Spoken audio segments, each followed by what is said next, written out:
அனுகுமுர திசாநாயக்கா ஒரு அடி பாய முதல் அவர்கள் 10 அடி பாய்கிறார்கள். அதைத்தான் செய்கிறார்கள். அதாவது அடுத்தது யாரை கைது செய்ய போகிறார்கள், அடுத்தது எதை தூக்கப் போகிறார்கள் அவர்களுக்கு முன்கூட்டியே தெரிந்து விடுகின்றது. இதுக்கு முக்கிய காரணம் புலனாய்வுத்துறை. முன்னே போல பாதாள உலக குழுவை வைத்தோ அல்லது கூலிப்படையை வைத்தோ படுகொலை செய்வதை விட அதை தற்கொலைகள் ஆக்குவது இவர்களுக்கு இப்போது பாதுகாப்பாக இருக்கும் என்று சொன்னால், கூலிப்படை அண்மையில் உங்களுக்கு தெரியும் கிளப் வசந்தா மீதான தாக்குதல் அவர்கள் பிறகு பிடித்து விட்டார்கள். ஏதோ ஒரு வகையில் அதை பிடித்தால் அது இன்னொரு கேஸாக வரும் என்பதற்காக தற்கொலை மரணங்களாகத்தான் இருக்கும். வெளியிலிருந்து தோட்டாவை கொண்டு வந்து ஏன் காவலாளியை கய பண்ணி சுட்டால் கூட தெரியாது. என்னன்னு சொன்னால், இந்திரா காந்தியை யார் சுட்டார்கள்? காவலாளிகள் தான் சுட்டார்கள். அது அவர்கள் நேரடியாக சுட்டார்கள். ஒருத்தருக்கு காவலாக இருப்பவரை விலை பேசி வாங்குவது பெரிய காரியம் ஒன்றும் இல்லை. அதுவும் இவர் மிக முக்கிய பொறுப்பில் இல்லை, ரிட்டையர் பண்ணவர் என்னும் போது இது இலகுவாக அவர்களால் செய்துவிட முடியும். இதே போன்ற ஒரு சிறை கலவரத்தை சுரேஷ் சாலை இருக்கிற சிறையில் ஏற்படுத்தி அவரை படுகொலை செய்தாலும் ஆச்சரியப்படுவதற்கு இல்லை. ஏனென்றால் இலங்கையில் சிறைகளில் படுகொலை செய்யப்படுவது, தாக்குதல் நடத்தப்படுவது, பிறகு பார்த்தீர்கள் நாமல் ராஜபக்ஷ இருக்கிறார். அப்ப அது ஒரு மிகப்பெரிய ஒரு விரிச்சம். அப்ப அதில் எல்லோரையும் தட்டுவதற்கான முயற்சியைத்தான் எடுத்துக்கொண்டிருக்கிற சமயத்தில் அவர்கள் சம்பந்தப்பட்ட ஊழலில் ஈடுபட்டவர்கள் தொடர்ந்து மரணத்தை தழுவிக்கொண்டிருக்கிறார். இப்போது சுரேஷ் சாலே அவர்கள் சிறையில் இருப்பதால் ஏதோ தப்பி இருப்பது போலதான் தெரிகிறது. இது சிங்கள மக்களின் பிரச்சனை. அவர்கள் இன்றைக்கு ராஜபக்சாக்களை தூக்கி எறிந்தால் நாளைக்கு அவர்களை கொண்டு வருவதற்கு தயங்க மாட்டாங்க. என்னென்னு சொன்னால், உங்களுக்கு தெரியும் 2015ஆம் ஆண்டு மஹிந்த ராஜபக்ச இல்லாமத்தான் போனார். ஆனால் அதற்கு பிறகு 64 லட்சம் வாக்கோட 2019ஆம் ஆண்டு வந்தார்கள். அதற்கு அவர்கள் உருவாக்கினார்கள் ஒரு பாதுகாப்பு பிரச்சனை என்றதை உருவாக்கினார்கள். நாளைக்கு அவர்களே பொருளாதார பிரச்சனையாக காணாமல் போனார்கள். நாளைக்கு இந்த அரசுக்கு ஒரு பொருளாதார பிரச்சனை வந்து சொன்னால் இந்த அரசு காணாமல் தான் போகும். உலக தமிழர் அறிந்தே ஆக வேண்டிய உண்மைகளை தேடி ஒரு உடறப்பு. காளிமாதா ஜோதிடம். பிரபல ஜோதிடர் பண்டித் மகாராஜா. தொழில், காதல், திருமணம், குழந்தை பாக்கியம் மற்றும் மந்திர சூனிய பிரச்சனைகளுக்கு நிரந்தர தீர்வு. இன்றைய ஊடர்ப்பு நிகழ்ச்சியில் நம்மோடு இணைந்து கொண்டிருக்கக்கூடியவர் பிரித்தானியாவில் இருக்கக்கூடிய கலாநிதி பிரபாகரன். எல்லோராலும் நன்கு அறியப்பட்டு பரிச்சயமான இராணுவ ஆய்வாளர் வேல்ஸிலிருந்து அருஸ் அவர்களை ஊடர்ப்பு நிகழ்ச்சியோடு இணைத்திருக்கின்றோம். ஊடர்ப்பு நிகழ்ச்சியின் சார்பில் உங்களை வரவேற்பதில் மகிழ்ச்சி. வணக்கம். வணக்கம் தமிழரசு. ஊடர்ப்பு நேயர்களுக்கு அன்பு கலந்த வணக்கம். இலங்கையில் மர்ம மரணங்கள் தொடர்கிறது. தொடர்ச்சியான உயிரிழப்புகளும் நடந்து கொண்டிருக்கின்றன. அதிலும் குறிப்பாக மிக மிக முக்கியமான விடயம் என்னவென்று சொன்னால், இறக்கின்ற அனைவரும் ஏதோ ஒரு வகையில் ஒரு பெரும் சாட்சியாக கருதப்படக்கூடியவர்களாகவே இருக்கின்றார்.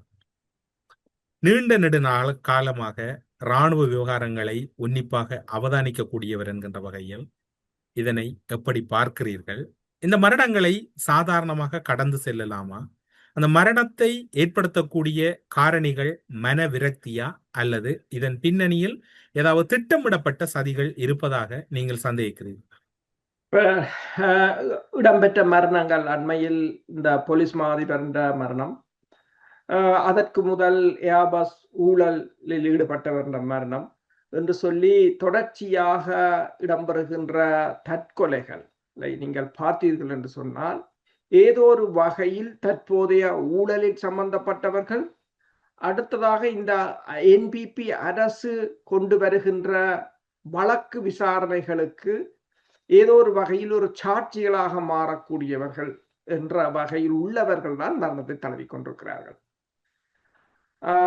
அப்படி என்று சொன்னால், சாட்சிகள் வலுவிழந்து போனால் அல்லது சாட்சிகளை இல்லை என்று சொன்னால் நிரூபிக்க முடியாது. என்னென்று சொன்னால், இப்ப சாணி அபயசேகரா வந்து முதலில் சாட்சிகளை எல்லாம் ஒன்று திரட்டியே எல்லாவற்றையும் அழகாக தொகுத்து வைத்த போதுதான் கோத்தபாய ராஜபக்ஷ வந்து அவரை பதவியிலிருந்தே தூக்கியிருந்தார். அவர் தூக்கினது மட்டுமல்லாது அவருக்கு மேல் வழக்கை போட்டிருந்தார். பிறகு இப்ப திருப்ப வருகிறது என்று சொன்னால், அந்த சாட்சிகளின் அடிப்படையில் தான் வழக்கு இப்போது மீள ஆரம்பிக்கப்பட்டிருக்கின்றது. அது என்பிபி அரசின் முக்கிய நோக்கம் எதிர்கட்சிகளை பலவீனப்படுத்துவது. அது முக்கியமானது ஒன்று. ஏனென்றால் சொன்னால் இனி இனி வரும் காலங்களில் அதுதான் முக்கியமானது ஒன்று. இந்த அரசை தக்க வைக்க வேண்டும் என்று சொன்னார். அப்ப அதில் அவர் முதலில் ரணிலை கை வைத்தார். அதுக்கு பிறகு மஹிந்த ராஜபக்ஷ குடும்பத்தை, ஏனென்று சொன்னால் ரணில் வந்து ஒருவர். ஆனால் மஹிந்த ராஜபக்ஷவை பொறுத்தவரையில் குடும்பமே அரசியல். ஏனென்றால் கோத்தபாயா அரசு தலைவராக இருந்தவர், மஹிந்த ராஜபக்ஷ அரசு தலைவராக இருந்தவர், பசில் இருந்தவர் அமைச்சராக, பிறகு பார்த்தீர்கள் நாமல் ராஜபக்ஷ இருக்கிறார். அப்ப அது ஒரு மிகப்பெரிய ஒரு விரிச்சம். அப்ப அதில் எல்லோரையும் தட்டுவதற்கான முயற்சியைத்தான் எடுத்துக்கொண்டிருக்கிற சமயத்தில் அவர்கள் சம்பந்தப்பட்ட ஊழலில் ஈடுபட்டவர்கள் தொடர்ந்து மரணத்தை தழுவிக் கொண்டிருக்கிறார். இப்போது சுரேஷ் சாலே அவர்கள் சிறையில் இருப்பதால் ஏதோ தப்பி இருப்பது போலதான் தெரிகிறது. இப்ப அவருக்கும் ஓரளவு தெரிகிறது, தான் வெளியில் வந்தாலும் தனக்கு இனிமேல் விமோசனம் இல்லை, உள்ளே இருந்தாலும் விமோசனம் இல்லை. அரசியலில் இது சகஜம். நீங்கள் பார்த்தீங்கன்னு சொன்னார் முன்னைய போல பாதாள உலக குழுவை வைத்தோ அல்லது கூலிப்படையை வைத்தோ படுகொலை செய்வதை விட அதை தற்கொலைகளாக்குவது இவர்களுக்கு இப்போது பாதுகாப்பாக இருக்கும் என்று சொன்னால், கூலிப்படை அண்மையில் உங்களுக்கு தெரியும் கிளப் வசந்தா மீதான தாக்குதல் அவர்கள் பிறகு பிடித்து விட்டார்கள். ஏதோ ஒரு வகையில் அதை பிடித்தால் அது இன்னொரு கேஸாக வரும் என்பதற்காக தற்கொலை மரணங்களாகத்தான் இருக்கும், அல்லது சந்தேகத்துக்கிடமான மரணங்களாகத்தான் இருக்கும். ஆனால் இந்த 3 மரணங்கள் இடம்பெற்றது. 3 மரணங்களை நீங்கள் பார்த்தீர்கள் என்று சொன்னால் ஏதோ ஒரு வகையில் இந்த வழக்குக்கு சம்பந்தப்பட்டது. இப்ப போலீஸ் மா அதிபரின் மரணம் வந்து கிட்டத்தட்ட அவரை பொறுத்தவரையில் 2019ஆம் ஆண்டு பிரதி போலீஸ் மா அதிபராக இருந்து பிறகு போலீஸ் மா அதிபராக வந்து பிறகு ரணிலின் காலத்தில் பதவி நீடிப்பு செய்யப்பட்டவர். அப்ப அவர் எப்போது இருந்தார் என்று சொன்னால் கோத்தபாய ராஜபக்ஷ பதவிக்கு வந்ததிலிருந்து தான் அவர் முக்கியமான அதிகாரியாக இருந்தார் என்றால், கோத்தபாய ராஜபக்ஷவின் பதவி காலத்திலும் அதற்கு அப்பாலும் அவர் தான் மிக முக்கிய பொறுப்பில் இருந்தவர். அப்ப சுரேஷ் சாலேக்கு எவ்வளவு தூரத்துக்கு இந்த வழக்கில முக்கியத்துவம் இருக்கோ அல்லது அவருக்கு இந்த வழக்கு தொடர்பாக தெரிந்தது இருக்கோ, அதை விட கூடுதலான அளவு இவர் தான் அதுக்கு முக்கியமானவர் என்று சொன்னால் இவர் போலீஸ் மா அதிபராக இருந்தார். அப்ப ஒன்று இப்ப சுரேஷ் சாலே கூட ஒன்றை சொல்லலாம், தான் அந்த சமயம் இந்தியாவில் இருந்தேன் மலேசியாவில் இருந்தேன் என்று கூட கூறலாம். ஆனால் இதற்கு அவ்வாறு கூற முடியாது. இந்த நிலையில் தான் இப்போது இவர்கள் என்ன சொல்கிறார்கள் என்று சொன்னால், அரசு தரப்பு அவர் தனது காவலாளியிடம் இருந்த கைத்துப்பாக்கியை வாங்கி அதற்குள் தன்னிடம் இருந்த தோட்டாவை போட்டு தன்னைத்தானே சுட்டதாகத்தான் கூறுகிறார்கள்.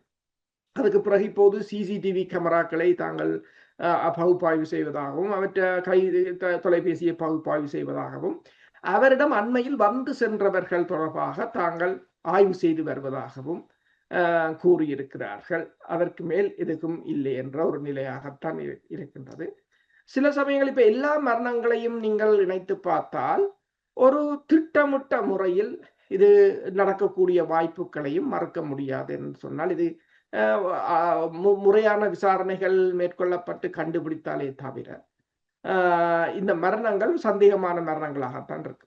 இப்போது பார்த்தீர்கள் என்றால் நீங்கள் குறிப்பிட்ட முக்கியமான விடயம் பலத்த சந்தேகங்களை தொடர்ச்சியாக எழுப்புகின்றது. குறிப்பாக சொல்ல போனால் கபில சந்திரசேன ஏர்பஸ் கொடுக்கல் வாங்கலில் லஞ்சம் பெற்றதாகவும் பெற்ற லஞ்ச பணத்தை மஹிந்த ராஜபக்சவுக்கும் வழங்கியதாக கூறப்பட்ட ஒரு சில நாட்களிலே அவருடைய மரணம் நிகழ்கிறது. அதன் பின்னர் பார்த்தீர்கள் என்றால் அந்த மரணம் நிகழ்ந்து ஒரு சில மாதங்களின் பின்னர் திரைசேரியினுடைய வெளிநாட்டு வளங்கள் பிரிவினுடைய உதவி பணிப்பாளராக இருக்கக்கூடிய ரங்க ராஜபக்ச மரணிக்கின்றார்.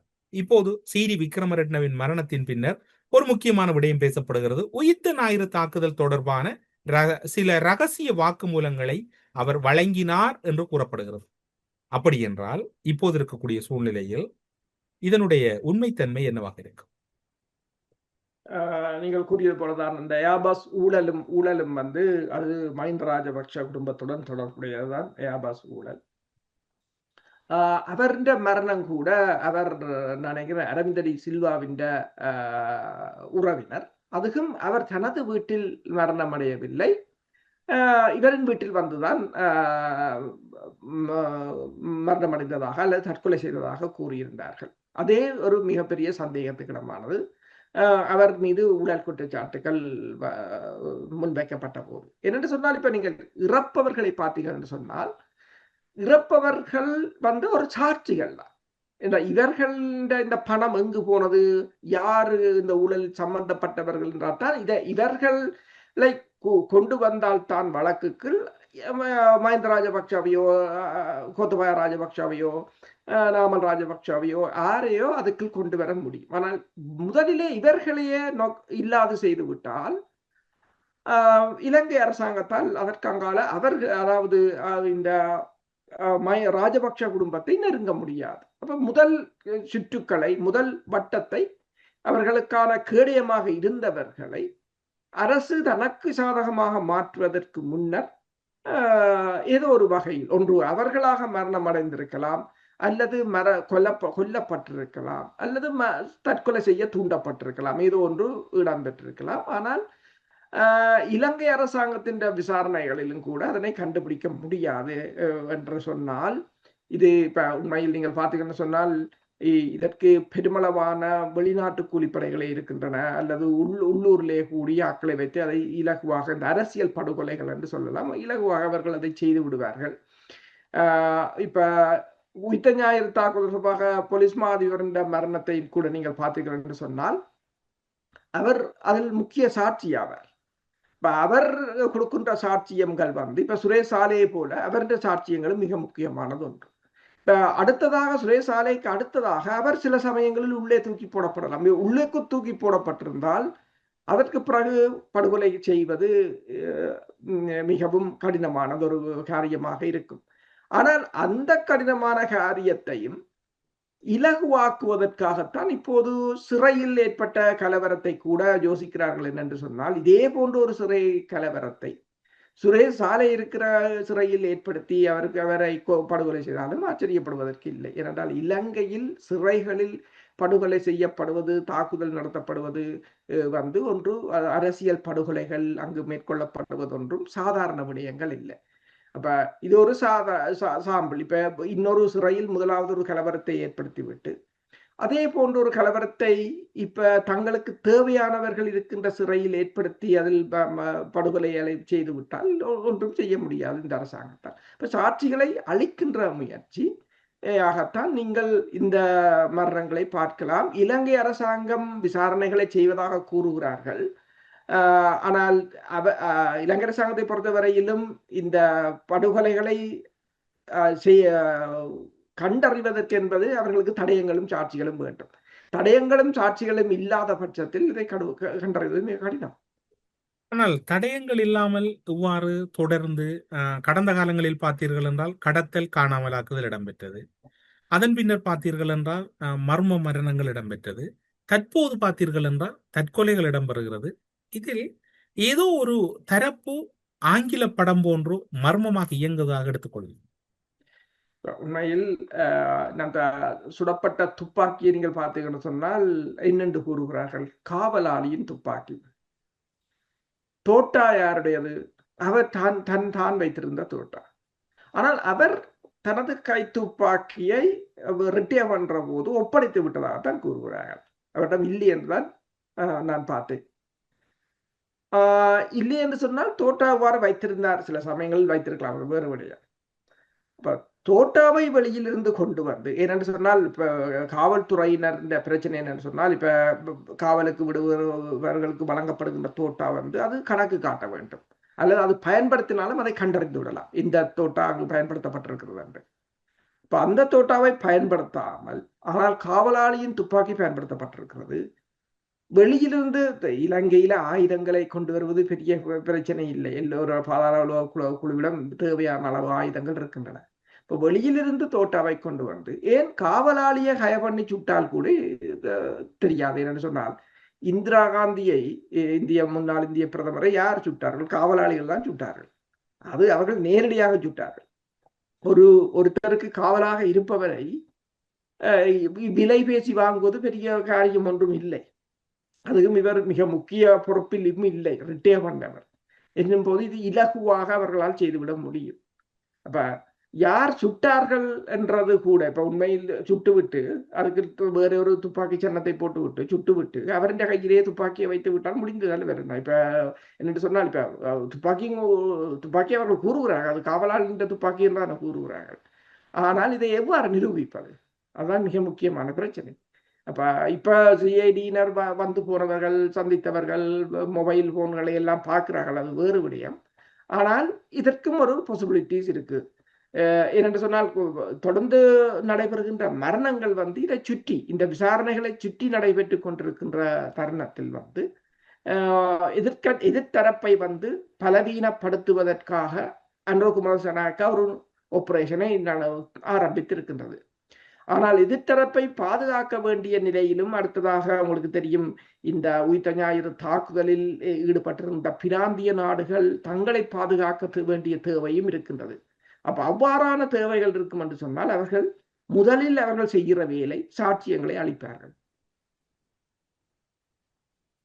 அப்படியாயின் உங்களுடைய சந்தேகம் என்பது படிப்படியாக உயிர்த்த ஞாயிறு தாக்குதலின் சூத்திரதாரிகள் அல்லது அதனுடைய சாட்சிகள் அளிக்கப்படுகின்றன. உண்மைதான், அதைத்தான் செய்கிறார்கள். எனவேதான் அரசாங்கம் முந்திக்கொண்டு சுரேஷ் சாலையை உடனடியாக உள்ளே தூக்கி போட்டார்கள். ஆனால் அவருடைய நடவடிக்கைகளை நீங்கள் பார்த்தீர்கள் என்று சொன்னால் ஏதோ ஒரு வகையில் அவர் தான் உள்ளுக்கு தற்கொலை செய்வதற்கு அல்லது உண்ணாவிரதமிருந்து சாவதற்கு அவ்வாறான முயற்சிகளை தான் மேற்கொள்கிறார் என்று சொன்னால் அவர்களுக்கு உண்மையில் புலனாய்வுத்துறையில் இருப்பவர்கள் அரசியல் படுகொலைகள் அல்லது நீதிக்கு புறம்பான படுகொலைகள் எல்லாவற்றையும் அவர்கள் அறிந்திருப்பார்கள். அந்த ஒரு நிகழ்வாகத்தான் அந்த அவசரமாக அவரை சுற்றி மேற்கொள்ளப்படுகின்ற அவர் மீதான அனுதாபங்கள் அல்லது அவர் சிறைக்கில் அவர் நடந்து கொள்கிற விதங்களை பார்க்கும்போது கூட தெரிகிறது. ஆனால் இப்போது எதிர்த்தரப்பு யோசிக்கிறது என்று சொன்னால் சிறைகளுக்குள் போக முதல் வெளியில் வைத்து தங்களுக்கு எதிரானவர்களை, ஏனென்றால் பல வழக்குகள் இருக்கின்றன, இது மட்டுமல்ல பல ஊழல் குற்றச்சாட்டுக்கள் இருக்கின்றன மஹிந்த ராஜபக்ஷ மீதும். அவர்களுடன் இருந்த அமைச்சர்களாக இருக்கலாம், நாடாளுமன்ற உறுப்பினர்களாக இருக்கலாம், அவரின் குடும்ப உறுப்பினர்களாக இருக்கலாம். இப்ப எல்லா சாட்சிகளையும் அவர்கள் கலைக்கத்தான் முற்படுவார்கள். இறுதியாக அனுரகுமார திசாநாயக்கவால் இந்த விசாரணையை அடுத்த கட்டத்துக்கு எடுத்துச் செல்ல முடியாதா அல்லது உண்மையான சூத்திரதாரிகளை கண்டுபிடிக்க முடியாமலே அனைத்தும் மர்மமாகவே கலைந்துவிடும்? அரசாங்கத்துக்கு சாட்சிகள் முக்கியமானது ஒன்று. அடுத்தது எதிர்கட்சிகளை பொறுத்தவரையில் எதிர்கட்சிகளுக்கு இருக்கின்ற பிராந்திய நாடுகள் அல்லது வல்லரசுகளின் ஆதரவுகளையும் பொறுத்தது. இப்ப நீங்க பார்த்தீங்கன்னு சொன்னால் நாமல் ராஜபக்ஷ இப்போது மாலதீவின் முன்னாள் அரசு தலைவரின் பிள்ளைகளின் திருமண விழாவில் கலந்து கொள்வதற்கு மாலதீவுக்கு சென்றிருக்கின்றனர். ஏன் நான் இங்கே கூறுகிறேன் என்று சொன்னால் இன்னும் அவர்களுக்கான முக்கியத்துவம் இந்த பிராந்தியத்தில் இருக்கின்றது.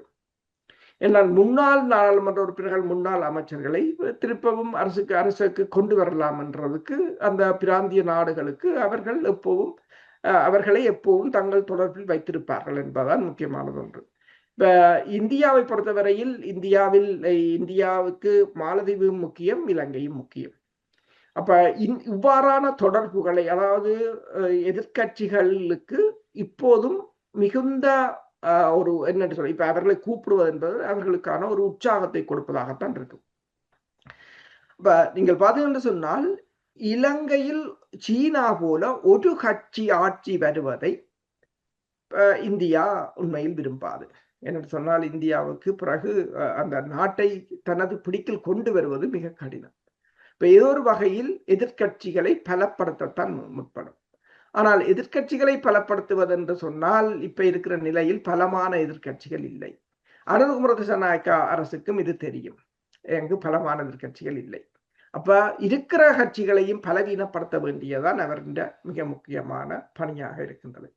ஒன்று, அவர்கள் இதை எந்த கோணத்தில் விசாரணை செய்கிறார்கள். நீங்கள் கேட்டது போல அனுரகுமார திசாநாயக்காவால் இதை கண்டறிய முடியுமா என்றால், ஒன்று இதில் 2 விடயங்கள் இருக்கு. ஒன்று, இவர்களால் இவ்வளவு தூரத்துக்கு இதை நுணுக்கமாக ஆய்வு செய்து இனி இருக்கின்ற சாட்சிகளை காப்பாற்றுவது அல்லது இவ்வாறான நடவடிக்கைகளை கண்டறிந்து தடுப்பது, அது புலனாய்வுத்துறையின் வேலை. அது இங்கு நடைபெற்றதாக தெரியவில்லை. இரண்டாவது என்னென்று சொன்னால், இந்த அதாவது எதிர்க்க அந்த இந்த படுகொலைகளை செய்தவர்கள் எவ்வளவு ப்ரொஃபஷனலா செய்தார்கள் என்றது முக்கியமானது. அவர்கள் உண்மையில் வெளிநாடுகளிலிருந்து ஹயர் பண்ணலாம், அல்லது உள்ளூரிலே இருக்கலாம், அல்லது பிராந்திய நாடுகளிலிருந்து அவ்வாறு செய்தார்கள் என்று சொன்னால் அதை கண்டறிவது என்பது மிக கடினமான விடயமாகத்தான் இருக்கும். முதலாவது அடுத்தது என்ன பிரச்சனை என்று சொன்னால், இன்னும் முற்று முழுதாக இந்த அனுர்குமார திசாநாயக்க அரசு காவல்துறையையோ அல்லது இராணுவத்தையோ படைத்தரப்பையோ முற்று முழுதாக தனது கையுக்குள் கொண்டு வந்ததாகவும் இல்லை. ஏனென்றால் இதுவரை காலமும் 20-30 ஆண்டுகளாக இருந்த மாறி மாறி இருந்த இந்த கட்சிகளுக்கும் படையினருக்குமான நெருக்கமான உறவு வலுவானது. சிஸ்டம் மெல்ல மெல்லத்தான் மாறும். ஆட்சிகள் உடனடியாக மாறினாலும் சிஸ்டம் மெல்ல மெல்லத்தான் மாறும். முன்னைய ஆட்சி மாற்றங்கள் வேறு. அது யுஎன்பி வரும், ஏஎஸ்எல்ஏபி வரும் என்று சொன்னால் அவர்களுக்குள்ளேயே எழுதப்படாத ஒப்பந்தங்கள் இருக்கு, ஒருத்தரை ஒருத்தர் பாதுகாப்பார்கள். ஆனால் இப்ப வந்திருக்கிறது ரெண்டுக்கும் வேறுபட்டது ஒன்று. இப்ப இவர்கள் இந்த நடவடிக்கை முன்னைய ஆட்சியை போல ஒரு வேகமாக இருக்காது என்று சொன்னால் இவர்களுக்கே சிஸ்டம் புதுசாகத்தான் இருக்கும், பல தடைகள் இருக்கும். அந்த தடைகளை தாண்டி இவர்கள் எவ்வாறு இதை கையாள்வது என்பதுதான் மிக முக்கியமான. உங்களுடைய துறை சார்ந்தும் இந்த வினாவினை நான் கேட்கின்றேன். ஒரு பொலிஸ்மா அதிபராக இருந்தவர், ரக்பி விளையாட்டில் சிறந்த வீரராக இருந்தவர், அவருடைய நாளாந்த வாழ்க்கை முறையில் கூட அவர் மீது பல குற்றச்சாட்டுகள் இருக்கலாம். நாளாந்த வாழ்க்கை முறையில் கூட அவர் ஒரு சைவம் உண்ணக்கூடியவர். அதே நேரம் அவர் தியானங்களோடு கூட தொடர்பானவர், மாமிசம் உண்பதில்லை. அதே நேரம் காலையில் 7 மணிக்கு அவர் உடற்பயிற்சிக்கு தயாராகின்றார்.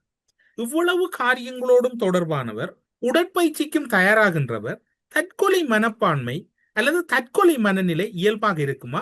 இராணுவ பார்வைக்கு அப்பால் உங்களுடைய துறை சார்ந்து நீங்களும் ஒரு படிப்பு துறையிலும் ஒரு முக்கியமான படிப்பை படித்திருக்கக்கூடியவர் என்ற வகையில் உளவியல் ரீதியாக நான் இந்த கேள்வியை உங்களிடம் முன்வைக்கின்றேன். உண்மைதான், நீங்கள் சொன்னது போல தற்கொலை என்பது இப்ப ஒரு கொலை செய்வதை விட கூறுவார்கள், ஒரு கொலை செய்வதை விட தற்கொலைக்கு மிக உறுதியான மனம் வேணும் என்று சொல்லி. நீங்கள் யாரையும் கொலை செய்வது என்று சொன்னால் அது வேறு விடயம், அது செய்துவிட்டு போய்விடலாம். ஆனால் உங்களை நீங்களே கொள்வதற்கு அதை விட முக்கியமான ஒரு மன உறுதியும் வேணும், அதற்கான காரணமும் தேவை. அவ்வளவு காரணம், அவ்வளவு மன உளைச்சல். இப்ப நீங்கள் கேட்கறது எனக்கு விளங்குகிறது. ஒரு மன உளைச்சலில் இருப்பவர், ஏதோ ஒரு பிரச்சனை, இப்ப தற்கொலை என்று சொன்னால் ஏதோ ஒரு பிரச்சனை, மன உளைச்சல் இருக்க வேண்டும். அரசாங்கத்தால் வந்ததாக இருக்கலாம், அல்லது வழக்குகள் தொடர்பாக இருக்கலாம், அல்லது வழக்குகள் தொடர்பான பயமாக இருக்கலாம், அல்லது குடும்ப பிரச்சனையாக இருக்கலாம். ஆனால் இவ்வளவும் அவருடைய இயல்பான வாழ்க்கையை பாதிக்கும், அது இயல்பாக வெளியில் தெரிய வரும் உண்மையில். ஆனால் அவ்வாறு இப்ப நீங்கள் சொன்னதை பார்க்கும்போது ஒரு சாதாரண இயல்பாகத்தான் அவர் அன்றைய நாளை ஆரம்பித்திருக்கிறார் என்னும் போது அது மர்மமானது ஒன்றுதான். இப்போது நீங்க பாத்தீங்கன்னு சொன்னால் அந்த இடம் முழுவதும் இவர்களும் காவல்துறையோ புலனாய்வுத்துறையோ அந்த இடம் முழுவதையும் சல்லடை போட்டு தேடுகிறார்கள், எல்லாவற்றையும் ஆய்வு செய்கிறார்கள். ஆனால் எவ்வளவு தூரத்துக்கு தடயங்கள் இருக்கும் என்றதான் முக்கியமானது ஒன்று. துப்பாக்கியும் கூட காவலாளியிடம் வாங்கித்தான் சுட்டிருக்கிறார் என்று சொல்லும் போது ஒரு சைக்காலஜிக்கலா உளவியல் ரீதியாக அந்த மனநிலையில் இருந்திருந்தால் அவருக்குரிய காவலாளிகளுக்கு கூட தெரிஞ்சிருக்கும். அதாவது ஒரு அப்நார்மலாக இருக்கிறார், அல்லது ஏதோ ஒரு பிரச்சனையில் இருக்கிறார், மன அழுத்தத்தில் இருக்கிறார் என்றது தெரிஞ்சிருக்கும். அவ்வாறு இல்லை என்று சொன்னால் தற்கொலைக்கான சாத்தியங்கள் மிக மிக குறைவு. நீங்கள் பாருங்கள், முன்னர் தற்கொலை செய்து கொண்டிருக்கக்கூடிய கபில சந்திரசேன இறந்தவுடன் குடும்ப அழுத்தம் தான் தற்கொலைக்கு காரணம் என்று கூறப்படுகிறது. அதுபோன்று இப்போது சிடி விக்ரமரட்ன இறந்தவுடன் மகனினுடைய விவாகரத்தை தாங்கிக் கொள்ள முடியாமல் அவர் இந்த முடிவெடுத்ததாக கூறப்படுகிறது. ரங்க ராஜபக்சவை பொறுத்தவரையில் அவர் அந்த ஆன்லைனில் இடம்பெற்ற ஒரு பெரும் மோசடியின் பின்னர் அந்த விவகாரத்தை தாங்க முடியாமல் பலர் பணியிட நீக்கம் செய்யப்பட்ட போது தற்கொலை செய்து கொண்டதாக கூறப்படுகிறது. எல்லோருடைய தற்கொலைக்கும் ஏதோ ஒரு காரணங்கள் அங்கு திட்டமிடப்படுகிறது, அல்லது ஒரு காரணத்தை தேடிய பின்னர் தான் அவருடைய தற்கொலையும் இடம்பெறுகிறது. 2 விடயங்கள் இருக்கணும். ஒரு விடயம் அவருடைய குடும்ப சூழலில் ஏதோ ஒரு உளவியல் ரீதியான தாக்கத்தை இந்த கொலையாளிகள் கையில் எடுத்துக்கொண்டு அந்த தற்கொலையை நிகழ்த்தி விட்டு கொலையை தற்கொலையாக்கி விட்டு அதன் பின்னர் அந்த காரணத்தை முன்னிலைப்படுத்துகிறார். இலங்கையில் 2 பிரதான ஊடகங்கள் இந்த தற்கொலைகள் இடம்பெற்றதாக உடனடியாகவே போலீஸ் அறிக்கைக்கு முன்னர் ஊடக அறிக்கையும் வெளியிட்டன. இதில் தான் குழப்பம் இருக்கின்றது. நீங்கள் கூறியது போல இந்த வங்கி தொடர்பான ஊழலில் ஈடுபட்டது கூட அதில் அவருடைய தற்கொலையை வந்து அவர்கள் என்றை கூறுகிறார்கள், அதில் ஈடுபட்ட ஏனையவர்கள் தாங்கள் தப்புவதற்காக மேற்கொள்ளப்பட்ட ஒரு கொலையாக இருக்கலாம் என்று கூட அதை பேசியிருந்தார்கள். ஏர்பஸ் ஊழலை பொறுத்தவரையிலும் கூட குடும்ப சூழ்நிலை காரணமாக என்று நீங்கள் கூறினாலும் உண்மையில் அவர் தற்கொலை செய்த தருணம் வந்து வழக்கு தொடர்பான தருணத்தை தான் தற்கொலை செய்த தவிர குடும்ப பிரச்சனை என்று சொல்லும் போது அது முன்னே ஆட்சியிலும் செய்திருக்கலாம், அதுக்கு முதலும் செய்திருக்கலாம், இப்பவும் செய்திருக்கலாம். வழக்குகள் வந்த பிறகுதான் குடும்ப பிரச்சனை வருகிறதுன்றது அது மிகவும் ஒரு அதே போலதான் 3 மரணங்கள்ல நீங்கள் பார்த்தீர்கள் என்று சொன்னால் எல்லாவற்றையும் அந்த குடும்பத்துக்குள் அல்லது ஏதாவது ஒரு சிறிய ஒரு பிரச்சனையை, என்னடா குடும்பங்கள்ல உங்களுக்கு தெரியும் எங்கேயோ பிரச்சனை இல்லாத இடம் இல்லை. அப்ப ஏதாவது ஒரு பிரச்சனையை தூக்கி அதை முன்னிலைப்படுத்தி விட்டு தங்கள் காரியத்தை சாதித்து விட்டு செல்வதாகத்தான் கருத முடியும்.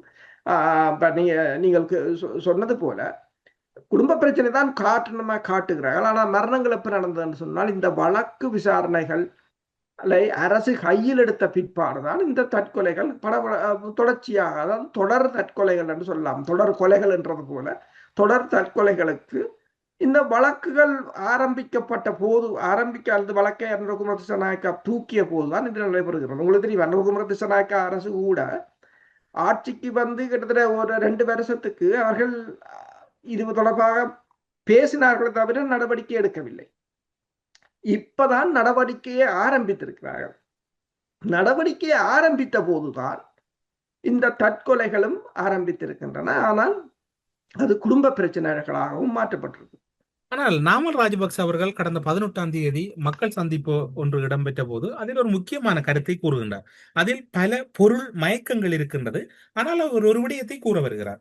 தற்போதைய காலகட்டமானது நாட்டில் கொலைகள் அதிகமாக இடம்பெறும் ஒரு காலமாக மாறியுள்ளது என நான் கருதுகிறேன். அரசாங்கத்துக்கு எதிராக வாக்குமூலம் அளிப்பவர்கள் தற்கொலை செய்து கொள்ளும் நிலைக்கு தள்ளப்படுகின்றனர். சில அதிகாரிகளிடம் வாக்குமூலம் பெறப்படும் இடங்களுக்கு சென்று நீங்களும் தற்கொலை செய்து கொள்ள வேண்டி வரும் என அச்சுறுத்தல் விடுக்கப்படுகிறது. அவ்வாறான அச்சுறுத்தல்களுக்கு உள்ளானவர்களும் தற்கொலை செய்து கொண்டுள்ளனர். இது குறித்து முறையான விசாரணை வேண்டும். SLPP-யினுடைய தேசிய அமைப்பாளர் பல மயக்கங்கள் இருந்தாலும் அவர் நாம் இந்த பகுதியில் உரையாடிய விடயங்களை அவர் கூறுகின்றார். ஆனால் நாமல் ராஜபக்ச மஹிந்த ராஜபக்சவின் குடும்பத்தின் மீது பல வழக்குகள் பல விசாரணைகள் இடம்பெற்றாலும் அவர்கள் எதுவுமே நடக்காதது போன்று ஒரு சாதாரண வாழ்க்கையில் இருக்கின்றார்கள். 2 குழப்பங்கள் நாமல் ராஜபக்சவின் கருத்து. அதன் பின்னர் அவர்களுடைய இயல்பான வாழ்க்கை சென்று கொண்டிருக்கின்றது. அவர்கள் எதை பற்றியும் அஞ்சவும் இல்லை, அலட்டிக்கொள்ளவும் இல்லை. இதில் என்ன உங்களுடைய பார்வை என்னவாக? சொன்னால் அதைத்தான் நானும் பார்த்தேன். இப்ப இவ்வளவு வழக்கு வருகிறது. இப்ப எங்கள வெளியிலிருந்து பார்க்கிற எல்லோருக்கும் தெரிகிறது இதை நோக்கி போகிறது. CD விக்ரமரட்னவின் ஒரு மகனினுடைய விவாகரத்தை தாங்க முடியாமல் தற்கொலை செய்து கொள்ளுகிறார் என்றால் மஹிந்த ராஜபக்ச, எனக்கு அதற்கு வினாவை உங்களிடம் கேட்க முடியாது, அதை இடைவெளியாகவே விடுகிறேன். உண்மைதான். விக்ரமரட்னாவை பொறுத்தவரையில் கூறியது, அது விவாகரத்து தான் முக்கியமான காரணம் தற்கொலை கண்டு கொண்டு முடித்து விட்டார்கள். இப்ப நீங்கள் சொன்னது போலதான் நானும் நாமல் ராஜபக்சா இந்த நடவடிக்கைகளை பார்த்து கொண்டிருந்தேன். அவர் இந்தியாவுக்கு போகிறார், வெளியே கல்யாண வீடுகளுக்கு போகிறார், அங்க போகிறார். சாதாரணமாகத்தான் அவர்கள் இருக்கிறார்கள். மஹிந்த ராஜபக்சவும் அவ்வாறுதான் சாதாரணமாகத்தான் இருக்கின்றார். அவர்கள் தெளிவாக இருக்கிறார்கள் என்னும் போது அவர்களுக்கு ஓரளவு தெரிகிறது யார் என்று சொன்னால் அவர்கள் ஆட்சியில் இருந்தவர்கள். அவர்களுக்கும் ஏராளமான காவல்துறையினரோ புலனாய்வுத்துறையினரோ எல்லோருடனும் அவர்களுக்குமான தொடர்புகள் இருக்கும். அப்போ அவர்களுக்கு உள்ளுக்குள் இருந்தே தெரியும் அடுத்தது யாரை விசாரிக்க போகிறார்கள், அடுத்தது என்ன நடக்க போகிறது, எவ்வளவு தூரத்துக்கு இவர்களிடம் சாட்சிகள் இருக்கின்றன, எவ்வளவு தூரத்துக்கு இவர்களால் நிரூபிக்க முடியும், அல்லது இவர்களுக்கு இதை தங்கள் மீதான குற்றங்களை நிரூபிக்க வேண்டும் என்று சொன்னால் யார் இதுல முக்கியமாக இவர்கள் எடுக்க போகிறார்கள் என்றது எல்லாம் அவர்களுக்கும் தெரியும். அப்ப அவர்களுக்கு அதை தெரியும் என்று சொன்னால் அதை இலகுவாக அதை இல்லாது செய்வதுதான் அடுத்த பணி. எனவேதான் அவர்கள் வேலை கூலாகத்தான் இருக்கிறார்கள் வெளிப்படையாக. ஆனால் அதற்கு எதிர்மறையாக அனுரகுமார திசாநாயக்காவின் இந்த நடவடிக்கைக்கான முக்கிய சாட்சிகள் ஒன்றொன்றாக வீழ்த்தப்பட்டு கொண்டு வருகின்றன. இது அரசியலில் இது சகஜம். அவர்கள் ஒரு அரசியலில் நீங்கள் பார்த்தீங்கன்னு சொன்னால் ஒரு தரப்பை முறியடிப்பதற்காக கூலிக்கு அமர்த்தப்படுபவர்கள் பிறகு அந்த தரப்பாலேயே படுகொலை செய்யப்படுவார்கள் என்று சொன்னால் தாங்கள் தப்புவதற்காக அதை செய்வார்கள். அந்த விடயங்கள்லாம் நடைபெற்று கொண்டிருக்கின்றன.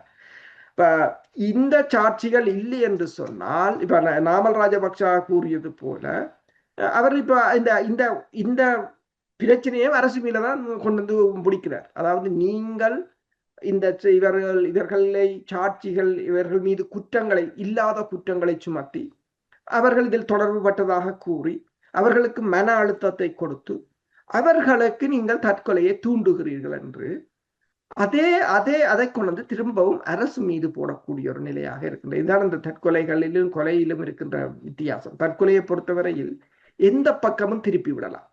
அப்ப அவ்வாறான ஒரு திருப்புதல் என்று சொன்னால் சூட்சமாக அவர் ஒன்றை கூற வருகிறார் இந்த அரசாங்கத்துக்கு, நீங்கள் இதில் எவ்வளவு தூரத்துக்கு நீங்கள் போகிறீர்களோ அவ்வளவு தூரத்துக்கு எங்களாலும் சாட்சிகளை இல்லாது செய்ய முடியும் என்றதான் அவர் கூற வருகிறார் இந்த தற்கொலை என்ற விடயத்தில்.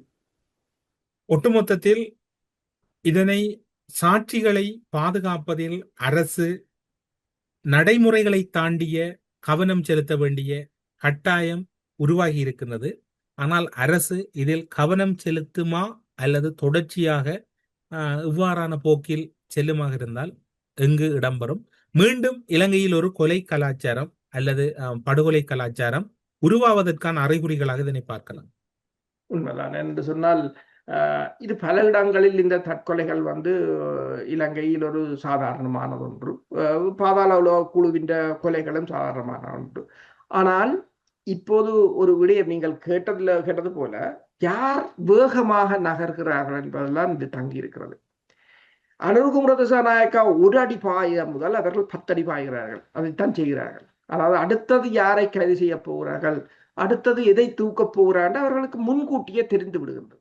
இதுக்கு முக்கிய காரணம் புலனாய்வுத்துறை, உள்ளக தகவல்களை கொடுப்பார்கள் என்று சொன்னால், இப்ப புலனாய்வுத்துறையினர், முன்னாள் படையினர், முன்னாள் காவல்துறை அதிகாரிகள் எல்லோரும் இதில் சம்பந்தப்பட்டிருந்தால் அவர்கள் தாங்கள் தப்புவதற்காக உள்ளுக்கு இருந்த தகவல்களை எடுப்பார்கள். ஏன்னு சொன்னா இந்த கேஸ் எப்படி போகிறது, யார் யார் அடுத்ததாக கைது செய்யப்பட போகிறார், தாங்கள் எவ்வாறு நகர வேண்டும், இதில் யார் வேகமாக செயற்படுகிறார்கள் என்பதில் தான் இது தாங்கி இருக்கிறது. மற்றபடி ஒன்றுமில்லை. இப்ப அனுர்குமார திசாநாயக்கா உண்மையில் வேகமாக செயற்பட்டு இந்த சாட்சிகளுக்கு பாதுகாப்பை வழங்கியே அல்லது இந்த சாட்சிகளை கண்காணித்து நடவடிக்கை எடுக்காத பட்சத்தில் அவர்கள் அதைவிட வேகமாக செயற்படுவார்களாக இருந்தால் எல்லா வழக்குகளும் ஒரு கட்டத்தில் அப்படியே நின்று போய்விடக்கூடிய சூழ்நிலை தான் ஏற்படும். இந்த இடத்தில் நீதிமன்ற நடவடிக்கைகள் இடம்பெறுகின்ற போது, சாட்சிகளும் சமகாலத்தில் அளிக்கப்படுகின்ற போது சிங்கள மக்கள் மத்தியில் அதிகமாக இருக்கக்கூடியது மறதி அல்லது அவர்களிடம் இருக்கக்கூடியது கடந்த கால நினைவுகளை மறந்து விடுவது. அப்படி இருக்கின்ற போது ஒருவேளை மீண்டும் ராஜபக்ச குடும்பத்திலிருந்து ஒருவரை ஜனாதிபதியாக்குவதற்கும் அவர்கள் துணிந்து விடுவார்கள். அதைத்தான் செய்ய வருகிறார்கள். ஒன்று என்று சொன்னால், இந்த தற்போதைய எதிர்கட்சிகளை பொறுத்தவரையில் ராஜபக்ச, அது முக்கியமானது ராஜபக்ச கூட்டணி. தற்போது இந்த உலகத்தில் ஏற்பட்டிருக்கின்ற பொருளாதார நிலைமை, இலங்கை அரசு அதில் சந்திச்சிருக்கின்ற முட்டுக்கட்டைகள், இலங்கை இந்த தற்போதைய அமைச்சர்கள் விடுகின்ற பிரச்சனைகள் எல்லாவற்றையும் தங்களுக்கு சாதகமாக்கி கொண்டிருக்கிறார்கள். ஏதோ ஒரு வகையில் வெளிநாடுகளும் அவர்களுக்கு ஒரு உதவியை வழங்குமாக இருந்தால் ஆட்சியை இலகுவாக கவிழ்க்கக்கூடிய ஒரு நிலை. சிங்கள மக்களை பொறுத்தவரையில் சிங்கள மக்களுக்கு, அதாவது இதில் யார் அதிக அளவில் மக்களிடம் இந்த கருத்துருவாக்கத்தை உருவாக்குகிறார்கள் என்பதுதான் முக்கியம். நாமல் ராஜபக்சவுக்கும் சரி, ரணில் விக்ரமசிங்காவும் சரி ஒன்றை கூறியிருந்தார்கள். அதாவது நாங்கள் கிராமங்களுக்கு மீண்டும் போக வேண்டும், மக்களுடன் பேச வேண்டும், மீண்டும் மக்களை எங்கள் பக்கம் எடுக்க வேண்டும் என்று. இப்ப பொருளாதார சுமை வரும்போது இந்த மக்கள் என்ன யோசிப்பார்கள் என்று சொன்னால், அவர்களுக்கு உலக அரசியல், பூகோள அரசியல் இதெல்லாவற்றையும் அவர்கள் யோசிக்கிறார்களோ தெரியாது. அவர்கள் இந்த அரசின் வினைத்திறனற்ற செயல் என்றுதான் யோசிப்பார்கள். இந்த அரசால் முடியவில்லை என்றோடனே எதிர்கட்சிகளுக்கு என்ன பிரச்சாரம் கிடைக்கும்? அனுபவம் இல்லை என்று சொல்வார்கள், அனுபவம் இல்லை என்று கூறுவார்கள். கூறினால் அது இந்த கட்சிகளுக்கு மிகப்பெரிய ஒரு பிரச்சனையாகத்தான் இருக்கும். இப்ப உள்ளூராட்சி சபை தேர்தலில் கூட அதுதான் எதிரொலித்திருந்தது. அப்ப இவ்வாறான நிலைமை ஏற்படுமாக இருந்தால் நீங்கள் சொன்னது போல இந்த எதிர்கட்சிகளை மீண்டும் அரசுக்கு அவர்களுக்கு என்று சொன்னால் இது சிங்கள மக்களின் பிரச்சனை. அவர்கள் இன்றைக்கு ராஜபக்சாக்களை தூக்கி எறிந்தால் நாளைக்கு அவர்களை கொண்டு வருவதற்கு தயங்க மாட்டாங்க. என்னென்னு சொன்னால் உங்களுக்கு தெரியும் 2015 மஹிந்த ராஜபக்ச இல்லாமத்தான் போனார். ஆனால் அதற்கு பிறகு 64 லட்சம் வாக்கோட 2019 வந்தார்கள். அதற்கு அவர்கள் உருவாக்கினார்கள் ஒரு பாதுகாப்பு பிரச்சனை என்றதை உருவாக்கினார்கள். நாளைக்கு அவர்களே பொருளாதார பிரச்சனையாக காணாமல் போனார்கள். நாளைக்கு இந்த அரசுக்கு ஒரு பொருளாதார பிரச்சனை வந்து சொன்னால் இந்த அரசு காணாமல் தான் போகும். ஊடறுப்பு நிகழ்ச்சியில் இணைந்து கொண்டு பல முக்கியமான விடயங்களை பகிர்ந்து கொண்டமைக்காகவும், குறிப்பாக இலங்கையில் தொடர்ச்சியாக இடம்பெறுகின்ற மரணங்களில் இருக்கக்கூடிய சந்தேகங்களையும் அதில் இருக்கக்கூடிய பின்னணிகளையும் தெளிவாக வெளிப்படுத்தியமைக்காக சிறப்பு நன்றிகளோடு உங்களிடம் விடைபெற்றுக் கொள்கிறோம். நன்றி, வணக்கம். நன்றி, வணக்கம். காளிமாதா ஜோதிடம் பிரபல ஜோதிடர் பண்டித் மகாராஜா தொழில், காதல், திருமணம், குழந்தை பாக்கியம் மற்றும் மந்திர சூனிய பிரச்சினைகளுக்கு நிரந்தர தீர்வு. அரசியலில் நகர்த்தப்படும் காய்கள், திரைமறைவில் நடக்கும் இரகசிய பேரங்கள், உலகத் தமிழர் அறிந்தேயாக வேண்டிய உண்மைகளை தேடி ஒரு ஊடறுப்பு.